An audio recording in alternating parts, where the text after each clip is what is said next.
Magandang araw po sa inyong lahat. Good morning, good evening. We are now on diary entry number 797 from the diary of Saint Faustina Kowalska. Divine Mercy in my soul.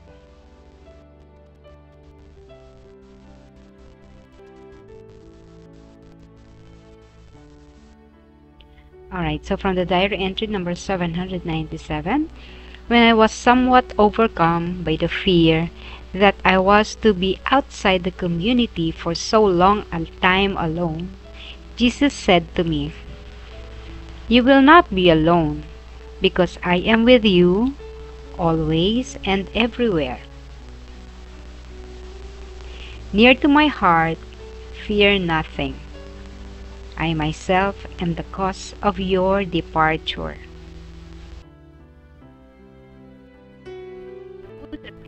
Follow every move of your heart with great attention.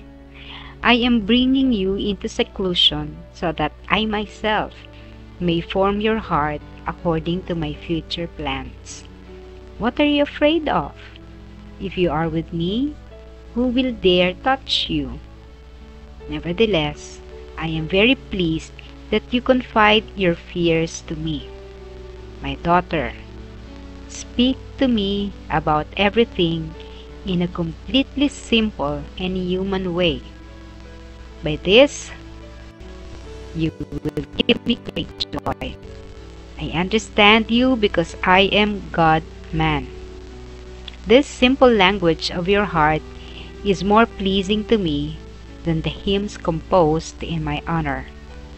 Know, my daughter, that the simpler your speech is, the more you attract me to yourself. And now, be at peace close to my heart. Lay your pen aside and get ready to leave.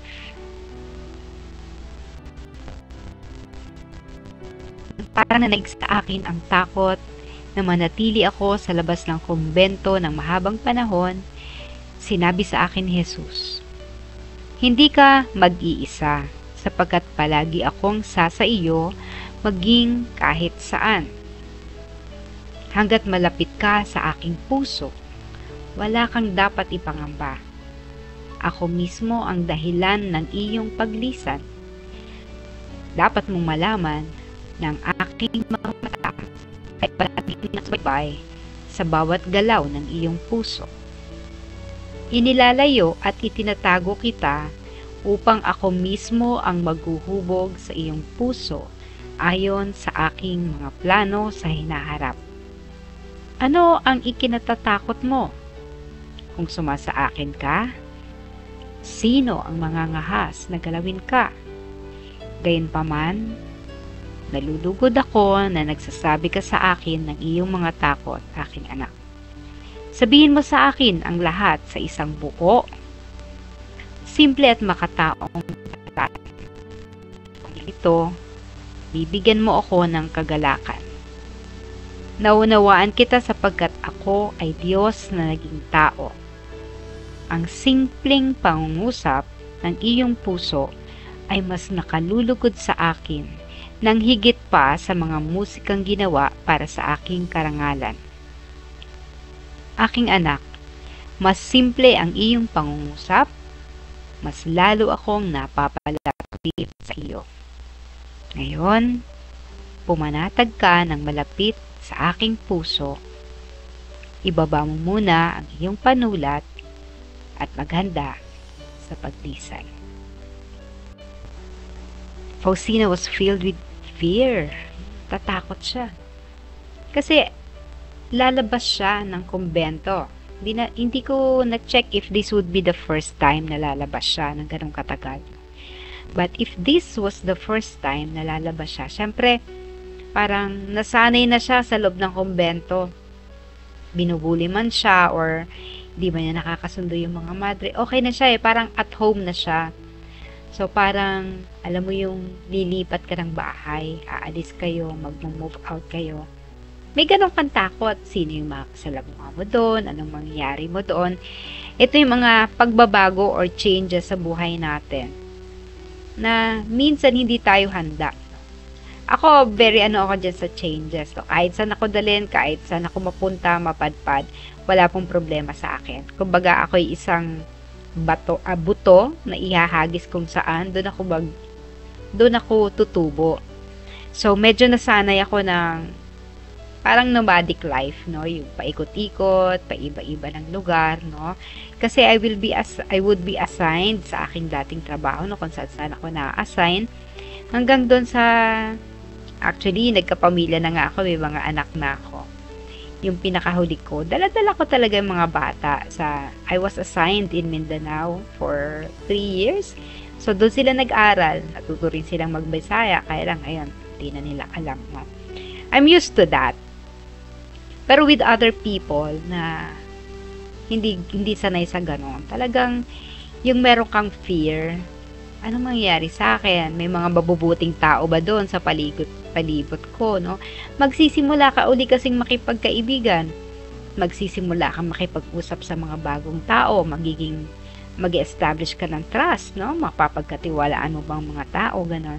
Pero alam nyo, sa experience ko, sa mga baryo, sa mga liblib na lugar, kahit pa yan sinasabi nilang pugad ng mga rebelde, no? Alam nyo ang experience ko, kung nasan yung mga tao, napakabubuti ng kalooban nila. Ako kasi kahit saan mo ako dalhin, meron akong kakilala, meron akong pwedeng tulugan, meron akong mapupuntahan ba, ganun. Sapagkat doon sa mga mahabang panahon na-engage ako, no? Talagang ako ang tawag namin dyan ay babad, no? Immersed. Lubog na lubog talaga kami sa mga, actually hindi nga sa mga mga pauunlad ng mga pamilya, no? Kundi talagang sa mga nasa laylayan ng lipunan. Alam nyo, mabubuti ang kalooban ng ating mga kapwa Pilipino. Kahit pa sabihin mo, nagiinom, ganyan, pero ikaw ay igagalang ka pa rin nila. Siguro, yung mga nakaka-attract ng mga hindi mabubuting tao, may mga bahagi sa sarili nila, mga halimbawa, takot, doubts, no? Kaya nakaka-attract sila ng mga taong hindi mabubuti, no? Pero pag ibinigay mo po ang tiwala mo doon sa mga tao sa paligid mo, tapos yung talaga, nagpapakabuti ka doon. Siyempre, ikaw ang makikisama, ikaw yung bagong salta doon, eh. Pero pag pinakita mo sa kanila na mabuti rin ang kalooban mo. Alam niyo ba na ako, uma-attend ako ng meeting kung saan ako pumupunta. Wow, malayo, no? Davao halimbawa, naka-base kami sa Misamis Oriental. Malayo yun. Nasa north ang Misamis Oriental kung pupunta ako ng Davao. Malayo yun. Kintabirin yun, ano? Naiiwan ko po yung mga bata sa care ng kapitbahay, no? Naaasikaso sila kasi nga, yung mabuti kasi ang pakikitungo ko. Mabuti ang ginagawa ko din sa kanila, no? Nakakatulong din ako sa kanila, at sila ay in turn tumutulong din sa akin. Talagang mas okay pa nga po, no? Yung doon sa lugar na yon, kasi dito sa atin sa urban, 'di ba, ang problema ng mga nagtatrabaho, hindi sila makakuha ng yaya, hindi sila makakuha ng mag-aalaga ng mga bata or sa tatao sa bahay nila kasi nga napakahirap maghanap ngayon ng kasama sa bahay. Pero kapag po naandun sa mga ganong community, lalo na sa kanayunan, sa countryside, talagang buhay na buhay pa yung spirit ng pagkakapit bahay. Neighborhood, no? Nagbibigayan ng ulam, no? Nagchichikahan, no? Sa hapon, no? Ganun po. Na buhay at hindi ka mapapabayan. Wala po akong noon, wala akong yaya, wala akong helper sa bahay, no? Pero may mga kapitbahay na pag-aalis ako, yung pwedeng pagkatiwalaan, may iiwan mo talaga. So, sa case ni Faustina, kasi nga first time niya yon na malalayo, puno-puno pa siya ng takot, pero inassure siya ni Jesus na palagi siyang sasakan niya, no? Babantayan siya sa bawat kilos niya. Ganon din tayo, kapag tayo ay nasa isang lugar, bagong salta tayo sa isang lugar, or kahit po sa isang meeting, umattend ka ng meeting, wala kang kasama, o halimbawa, pupunta kayo sa Cebu, wala kang kasama, no? You will find new friends, no? Magtiwala ka lang, nagagabayan ka. Magtiwala ka lang na nasa iyo yung Panginoon. And even when traveling, no, isa yan doon sa nakakatuwa din. Kasi nga, sanay kasi ako ng, yung tawag nila, cowboy, parang gano'n. So, sanay ako na nagbabiyahe, mag-isa. Hindi ako natatakot kung sinong katabi ko, kung sinong makikita ko doon. Kahit po, katulad nung ikwento ko nga sa inyo dati, diba? I had to go back from Cebu, papunta dito, na nag-bus ako, no? Hindi ko alam kung papaano, nag-google kung papaano ang mabilis na paraan para makauwi. So, you will be meeting new people. So, yung katabi ko, 2 araw kong katabi, di nakilala ko naman si ate, no? Siyempre, tatabi ka naman doon sa no? Yung alam mong medyo safe ka naman. Hindi ka tatabi doon sa alam mong hindi naman okay. So, it's just a matter of trusting people. Dapat matuto tayong magtiwala sa kapwa natin, sapagkat maganda na makita natin si Jesus sa bawat kapwa natin. So, kapag may bago kang kakilala, may bago kang nakausap na tao, halimbawa, face-to-face, no? Iyan mo agad. Kausapin mo agad ang kaluluwa ng taong yun. Parang tinitingnan mo siya na siya si Kristo. In that way, kahit may masama pong balak sa'yo yung tao na yun, matatransform siya because you see Christ in him. Ngayon, kung inisip mo na yon, nag-visualize ka na, nag-pray ka na, at tinignan mo siya bilang si Kristo, nangyari pa rin na hindi maganda. Look at the good side of things, kung anong nangyayari. Baka may kailangan kang matutunan sa lesson. Baka kasi masyado kang mataray dati, kaya naka-attract ka ng ganyang tao na magtataray din sa'yo, no? So, maaaring may kailangan kang i-work out sa sarili mo, kaya nangyari pa rin. Kasi lahat naman ng bagay na nangyayari sa atin ay may dahilan.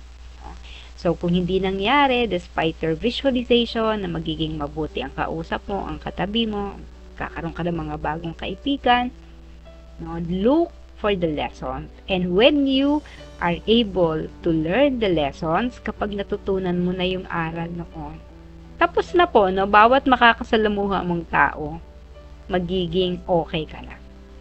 And by the way, when Jesus said, sabi niya, no? Ito yung maganda dyan.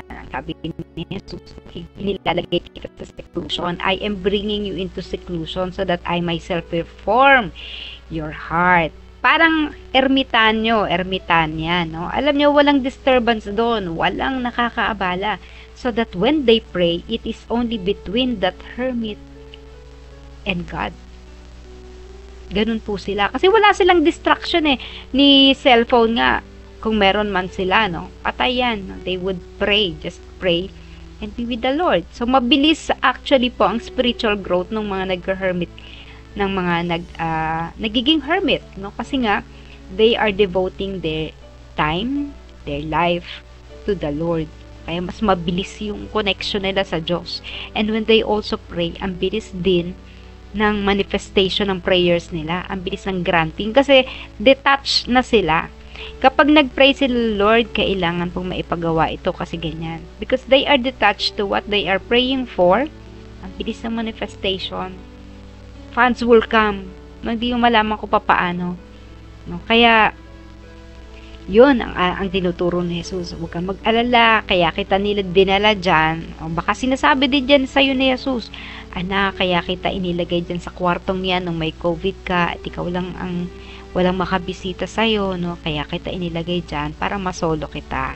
So that we can communicate ng tayong dalawa lang. Masasabi ko sa'yo ang gusto kong sabihin at higit sa lahat, masasabi mo sa akin ang mga bagay na gusto mo pang sabihin sa akin bago ka lumisan sa mundong ito. So, yun po ang diary entry number 797. Bukas po ulit magkita-kita po tayo para sa susunod na diary entry mula sa diary ni Santa Faustina. We would be on 798 tomorrow. See you again tomorrow. And please,